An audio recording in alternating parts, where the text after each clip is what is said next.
He sees it, he's yelling. I did it! I did it! No, look through, watch it, look through. Oh, see! Yeah! Isn't that super cool? Yay! I'm working on it!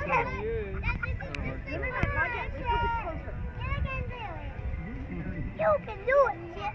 No, not yet. Mommy doesn't want it to fall off. Come now.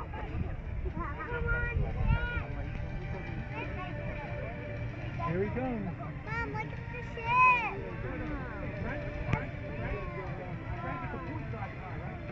That's like huge. Mommy, that's huge. Oh no, ma'am, I have a drum. Huge. He's coming right towards us, Brooks.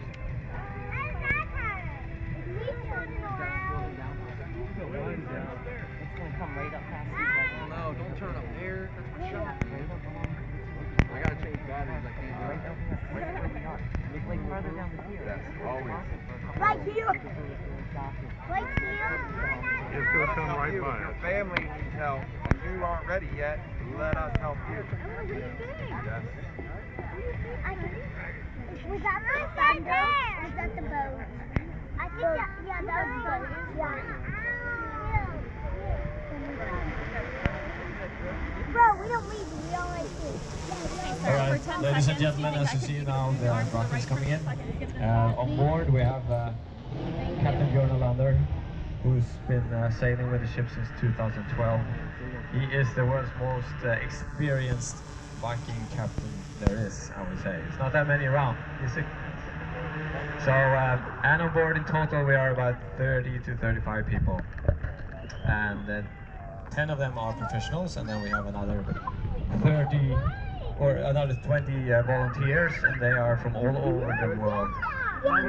But we have quite a few Americans actually that we are carrying on board now, and they signed on.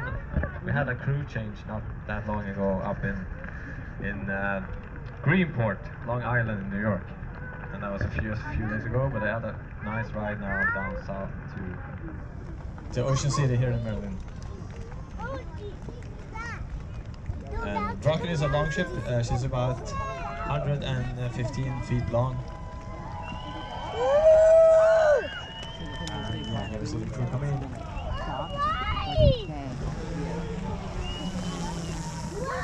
Wow!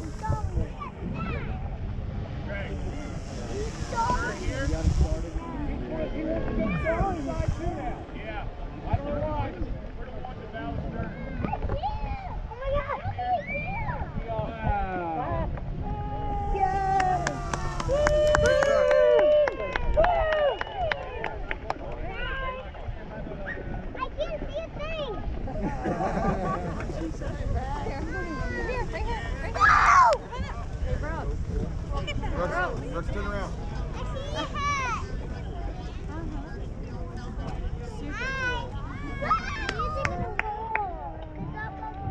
Where's your bagpipe? Look at the dragon head on the front of it, folks. Look up high there. Yeah, where's your bagpipe? How so? Where's your bagpipe? They should have bagpipes. I'm affecting it to you. Do the bagpipe. Do the bagpipe. I think it's talking. Do the bagpipe. Why are they not doing the bagpipe? It's gonna like turn around and then walk over here. Is it news or is it Norway? Norway. Guys, what's that? Yeah, that's what they said. It came from Norway. Norwegian, whichever one that's flag. Hey, I see it. Yeah. Here's this really weird. I don't want to see one. No.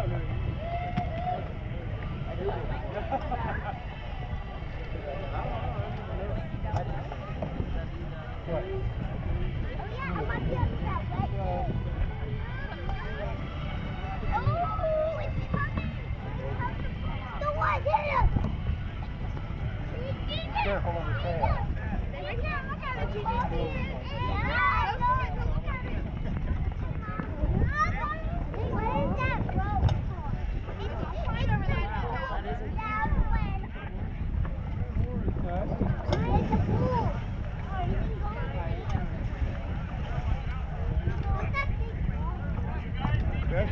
starboard. It's for steering. Although the ropes will kill you.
Roughly 2 months now.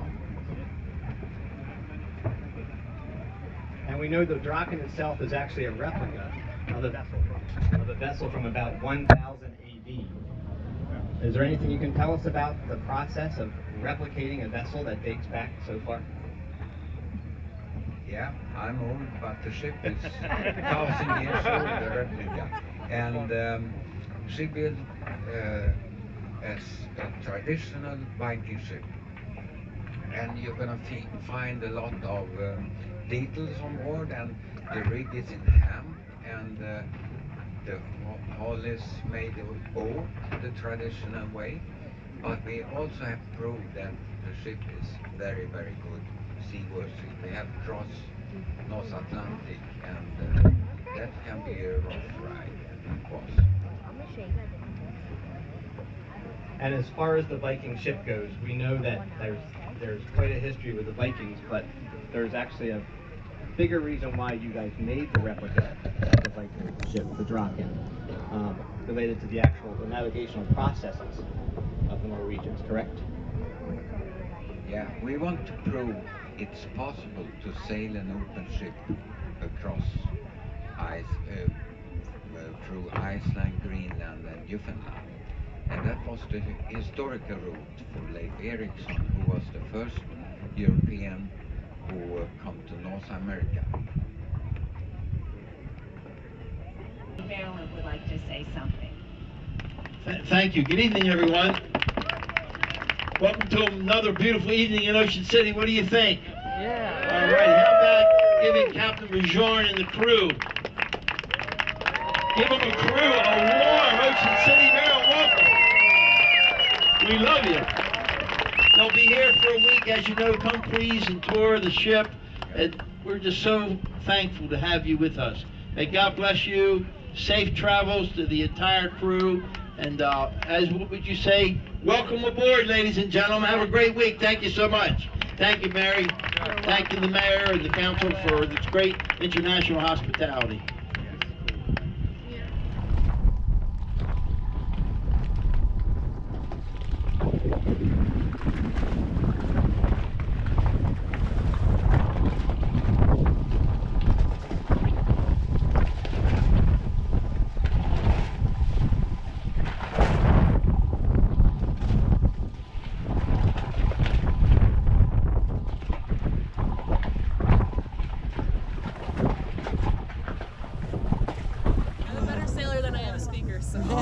Okay. All right, is this everyone? Okay, hello guys, welcome. This is the Draken Harald. It's also my front porch right here, so welcome to my home. So the name of the ship in Norwegian means the Dragon Harald Fairhair. He was the king of Norway in about 1000, I want to say. He united all the people together. He was a great sailor, mariner, explorer, and king. We wanted to kind of give a nod to him when we named the ship, so that's who we chose. If you look up there, you'll see our dragon's head. It's kind of our namesake. Traditionally, the dragon's head was given to the largest, most important ship in the fleet. And since we are the only ship in the fleet, we get the dragon head, because we are also the most important. If you look and you'll see all the carvings done, not only on the dragon's head, but kind of all over the ship. When you wander, you'll see that. It's all hand done. We had some very good carpenters come on board and hand tool everything using images that were, very traditional Nordic symbols. If you look right under the bow there, under the curve, you'll see a little plaque, and it has 3 runes on it. Victory, protection, and communication.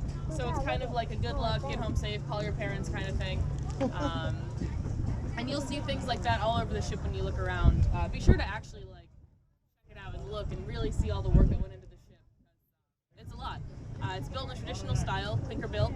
You'll see all these little nails and such. Those were all hand done. This ship was finished as much as we could with things like axes and traditional tools. If you look down at where you're standing, this is all made of oak. The yard there, that's what our sail hangs off of, that's made of spruce, and then our mast, which is 80 feet tall, is made of fir. That is actually the second mast that we had. The first one snapped during one of the initial voyages on the ocean. They had to get it fixed in Iceland, I believe. They managed to pull over and get it done. And they did finish the run there. In 2016, this boat made the voyage from Norway to Newfoundland. It hit the Faroe Islands, the Shetland Islands, Greenland, Iceland, everything like that. Before getting into Newfoundland, and then into the Great Lakes, kind of explored there for a bit, and then came down into Mystic Seaport, Connecticut, where we've been wintering, and then started an East Coast tour, which is where we are now. It took about 6 weeks to complete the voyage. Columbus did it in 3 months, so we know who the better sailors are. That's just my opinion. I was not on that voyage. I learned how to sail 3 weeks ago. But, I will answer any questions I can about that. Before that, I'll just tell you a little bit about the ship itself. It is 115 feet long, 26 feet wide, about 23 feet tall, draft of 9 feet, mast is 80 feet tall. If you look up here, you'll see all of our ropes. I mentioned earlier that things were just recently tarred and maintained. All of our ropes are natural fibers. They're all made of hemp, so they need things like tar to keep them safe from the weather and the elements and things like that, salt and sea spray. So we use pine tar. Linseed oil goes on all of the wood, same kind of idea to protect it. Everything's very sticky, and the entire staff and crew smells like pine tar now, so could be worse. If you look right back there, you'll see that orange tent. The smaller one is our engineering tent. Carpentry equipment and all that.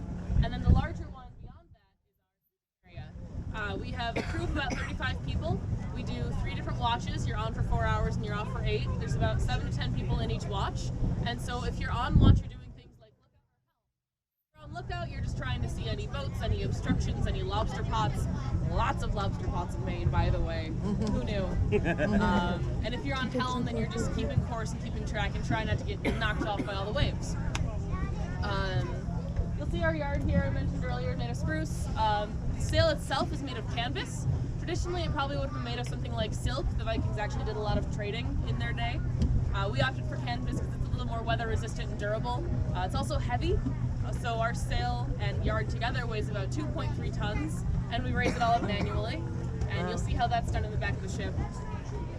We get a lot of people asking about our oars. The ship is rigged to have oars. We don't use them. It takes 100 people to row this ship, and we are a crew of 35.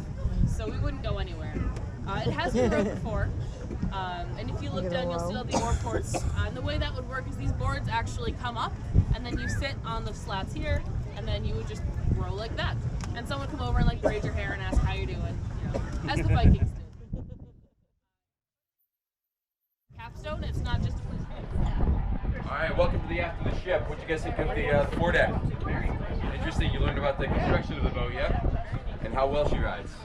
Now it's time to talk about how she actually gets to that point.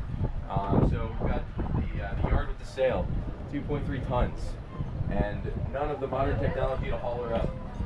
So there's now they use us, yeah, and exactly.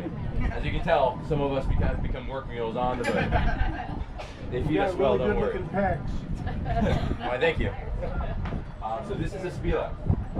So we put spokes in the spila, as you can see here, and it's 2 spokes per. And it's a combination of pulling on one side and pushing on the other.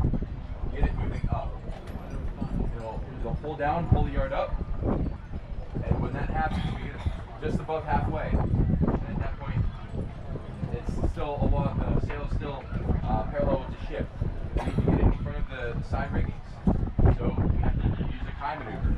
Actually pull down on one end while people pull back on the other end. So it goes like from here, that, to there, and then it catches the wind.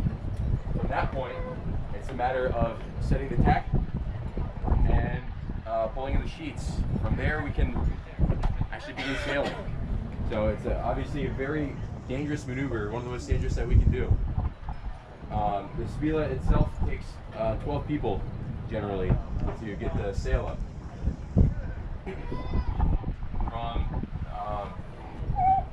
So does that make sense? All of that? Swim from here, pull down, push up. The other aspect that we have is the steerboard. The steerboard, back over here, you guys will be able to see it as you come around, is actually how we steer, ironically enough. Steerboard, starboard. There's definitely a connection there. We can thank the Norwegians for that. Once you get off, you can actually look down. The steerboard is the deepest part of the ship. That's what gives us the 9-foot draft. When the steerboard's up, it's only 6.5 feet. So in terms of being able to slide up on beaches, it actually, it's amazing how well it was built to be able to do that, rating and ability. So for reference, he's about 6 foot tall. So that's... Yes, I'm about 6 foot tall. So put me in the water, drown me, and you got the bottom of the ship. All right, so right next to me are my two favorite birds ever, Hugin and Munin.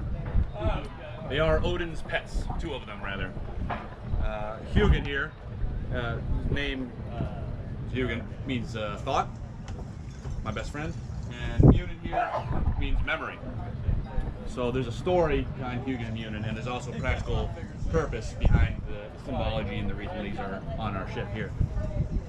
The mythological story goes that Odin, the king of kings, the top dog, the Zeus type figure in comparison, he knew of the end of the world. He knew it was going to happen regardless. But being a stubborn old man, as we all tend to be, he sought to find a way to stop it regardless. So he went to the bottom of Yggdrasil, known as the Tree of Life, or the Cosmic Tree, which encompasses all 9 realms of the Norse world. And he went to that well, and there it was guarded by a giant. And he demanded of that giant that he let him take a sip to help save everyone, because that giant was going to die all the same. Odin knew he was going to die, his son Thor would die, everyone.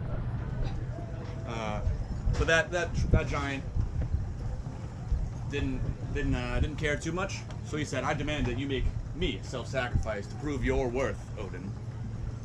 So Odin didn't say anything, took out his knife, plucked out his right eye, threw it in the well, and proceeded to take one drink from the well of knowledge, making him that much more wise.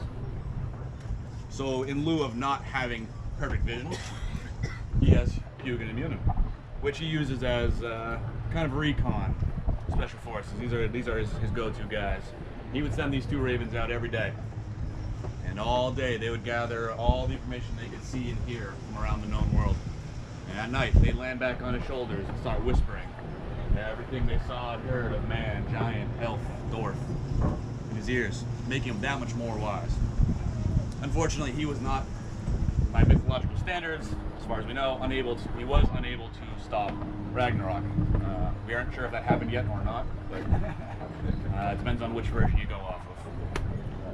But the practical reason that we would traditionally have ravens, or land birds specifically, on deck is when you get lost at sea. Whoever came from, Europe to now North America, 500 years before Columbus. So they would send these birds out one at a time, maybe 2, and they'd wait, and have some lunch, waiting. And if those birds didn't return, they know that they were close to land, and they would head off in that direction, hopefully in the same direction as the bird. If they came back, they knew they were kind of out of luck, and they'd go to a more impractical traditions of sailing. It was, they'd wait till night to see if they could navigate by the stars.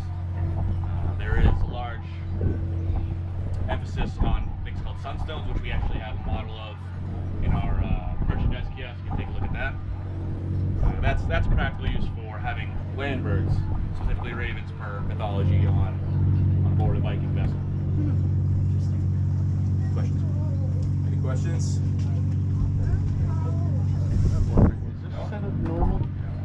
Yeah, so by maritime law, we have a few exceptions on board. So this is actually a modern navigation system. Okay. Who's the captain? Captain Bjorn Auslander. He actually just left for Sweden this morning. He's going to go to his beach house, visit his family for a few days before we leave port. So it's lawless, there's no rules. Yep.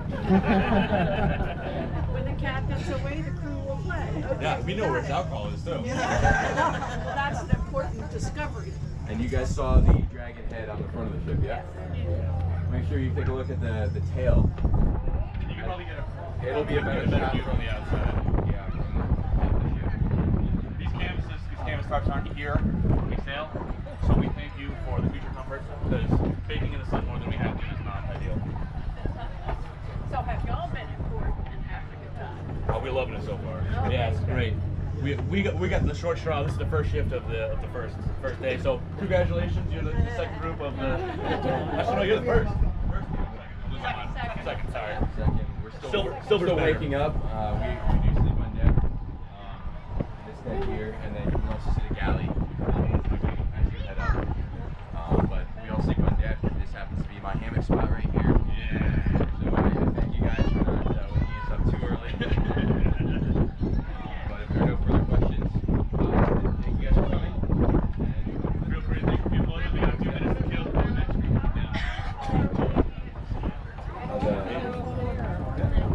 Brandon, if you don't mind helping me see ladies over there. Absolutely. Brandon, what's your favorite Grammy? Stutterboard. Spell. The best way to spell it English-wise would be S-T-R-R-E-R-D. Best way to word star.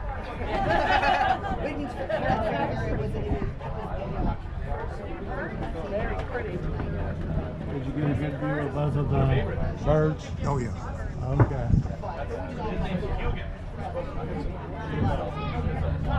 Oh, wonderful. That's so great. Great. Okay. Okay, so the steering board typically takes one person to steer, unless it's really rough, and then it'll take two, and it'll just take two of us to push her back and forth. So we came down through Nor'easter on our way down. So there was two of our burly dudes on the till for most of that trip at any time. And she tends to, if you get in a good wind or a good current, she'll pull kind of like the car out of balance.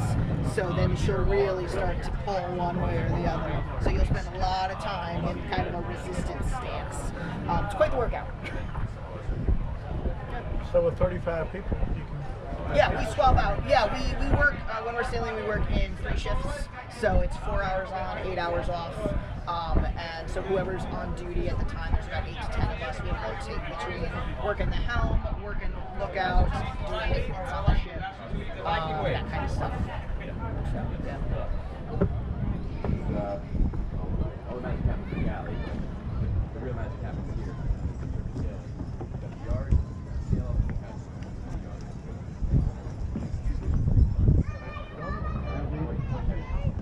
I'm more limber than I look, actually. Yeah, you get the tickets right over by the white peak down over there inside the field.